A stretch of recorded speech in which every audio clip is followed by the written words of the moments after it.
Hospital Porter's Pride and Dignity, Stop the New World Order. Welcome to Herpanwo TV. I'm at the UK Probe Conference in Lytham St Anne's, Lancashire. It's autumn 2009, and I'm with a man called Colin, who has had a UFO experience he'd like to talk to you about. So, hi Colin. How are you doing? Fine, thank you. Tell us a bit about who you are and what happened to you. Okay, name's Colin Saunders. I live in Leicestershire, Hinckley in Leicestershire. In the past I have worked for aerospace companies. I've worked with Saab Aerospace in Sweden. I've worked for Germany on the Airbus. So I am a technical person. I've spent all of my life as a draftsman, electrical draftsman. 31st of March 1999, I was out in the Leicestershire countryside, driving down the Foss Way, near a village called Monks Kirby. And we spotted some red lights hovering by the side of the road. There was me, my wife, my daughter, and my mother-in-law. My wife was driving. We'd been out for a family meal. Had a couple of pints in the pub, not much. We were talking about these red lights we could see by the side of the road, just hovering by the side of the road. And we drove up to these lights and we more or less drive underneath them. I would say they were no more than 100 feet away from us. We could have hit them with a cricket ball. Now at the time, there were just some lights suspended in the sky. There were 4 big lights at the back and a small one underneath. But what happened next was the sky around the light started to ripple, and it was just like Star Trek. This triangular shaped craft materialised. It became solid around the lights. Initially you could see the sky vibrating around, and you could see straight through as though this object was made of perspex. But once it became solid, the nose rose up in the air. Almost, the way it rose was so peculiar. It was like a ship under, like an airship or like a submarine underwater. All of this surface here was like liquid mercury with waves running up and down. However, these lines on the top in silver were solid and interlocking with each other. I have to say, it's the most strangest craft I've ever seen. It was hovering right in front of us. There was no noise, and there was no smell of any aviation fuel. During the course of all of this, I do believe I had an out-of-body experience as well. The whole episode was quite peculiar. Once we pulled the car forward, a hedge blocked the view of the craft, and we reversed into a gateway. We jumped out, and the craft had gone. We stood in the gateway, and in the distance, we could see another craft disappearing. The biggest triangle I'd ever seen in my life, the biggest flying craft I've ever seen. I assumed the one going away was another ship. It's the size of a football pitch, and I believe the small one had gone back to the large one. That was 10 years ago.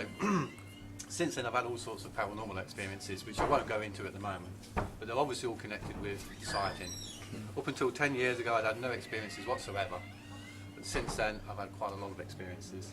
This is a model I built on my own site, and we saw the rear of the craft and the top of these lines interlocking. These are raised off the surface in relief.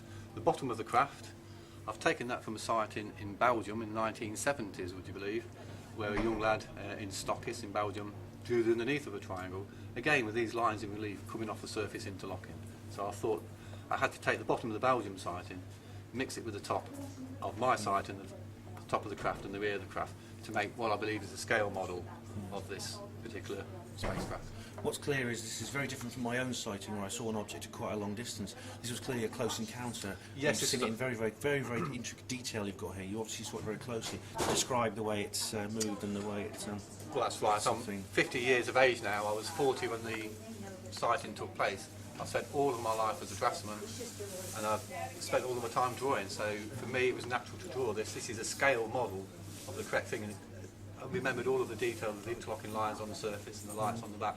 I did learn quite a lot from building the model, and I have to say that this, I believe, is a true scale model of an alien spacecraft. I do not believe it was one of ours. It was totally silent, no aviation fuel smells. The whole thing was just so surreal. It was amazing. It's very unlikely, as I say, I agree, it's very unlikely that these could be anything we made, even with back-engineered technology, because there are reports coming out of back-engineered technology that cannot match the achievements of these various these things that I think are really ETs, and not from round here. I mean, the flying triangle seems to be quite a common recurring theme in the last few years. It does now, yes. I must admit, on the night when it occurred, if somebody said he was going to see a spacecraft, I would have expected to see a flying saucer. I mean, I was quite amazed to see this triangular-shaped object appear. Once I started to do a bit of research, I found out the triangles are actually quite common. I say quite common, but they are more of a latter-day occurrence. I think they started coming around in the last 20 years. fighter tend to be more flying saucer shapes. But certainly, yeah, triangles are quite evident now.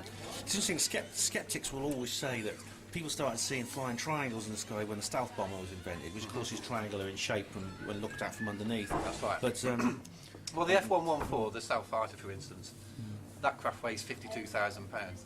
It's actually powered by 2 General Electric engines producing 20,000 pounds of thrust apiece, which is not enough thrust to get that craft to stand on its end. It would need 52,000 pounds of thrust for it to stand vertically.